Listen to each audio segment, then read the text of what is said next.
another step further. So I would say being consistent is one thing that has helped. And I recognize that, especially when I was trying to switch career from being an IT auditor to an accountant, because I recognize that if I stayed in the IT auditing profession, I might not grow as fast. I might not be as invested. So I recognize that if I continue this thing, I would grow, yes, but I might not be happy with it because I already saw that there were a lot of people or a lot of other things in the space that I wasn't catching up with. So I decided to pivot into accounting, and being consistent in that, I've grown in it. So being consistent is what people need to learn, entrepreneurs need to learn, young people need to learn, and trusting that process. Sometimes you might get tired of the boredom of it, but if you're consistent in it, you'll pass that phase to the exciting part. I like that a lot because, it reminds me, I said this earlier about how nothing's as ever as bad as we think and nothing is ever as good. I take that further. All of the good things the perceived good, great things that happened in my life kind of led to a disappointment. And maybe that disappointment was I got so high and so euphoric about the good thing that when that good feeling went away, it was like,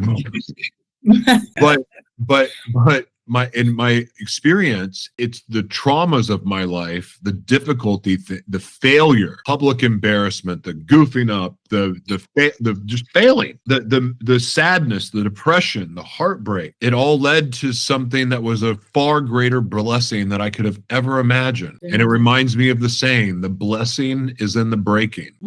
And it just, and it's for my life, that is true. Like I get through addiction where finally I'm free of that, where it's not affecting me, where I don't have the cravings for the drugs and the alcohol and all the things that I wanted before, like that goes away.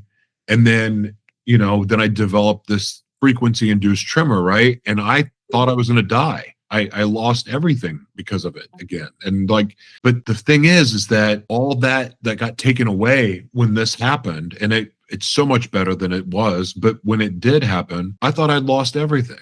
But when everything went away, the one thing that remained was my purpose. And that purpose became more clear than anything ever. And then I realized in that moment, yeah, sure, I can't talk. I can't use my voice for a while, and I can't do this and I can't do that, but I can do this and I can do that. And I can do this and I can. And then, little by little, all of these things that I prayed for most of my life, doors started to open that would have never opened had I not developed tremors. So the very thing that's tried to kill me and tried to hurt me has led to my greatest blessings. So that's how I view. And so in business, when there's failure and things don't go wrong, it's still an opportunity. It's refinement. It's tuning you up. It's perfecting you. And the other thing too, I want to add to entrepreneurs out there, the reason, going back to something you talked about, you didn't use foundation, you used another word. It was about basic planning. What is it? This is structure. Structure.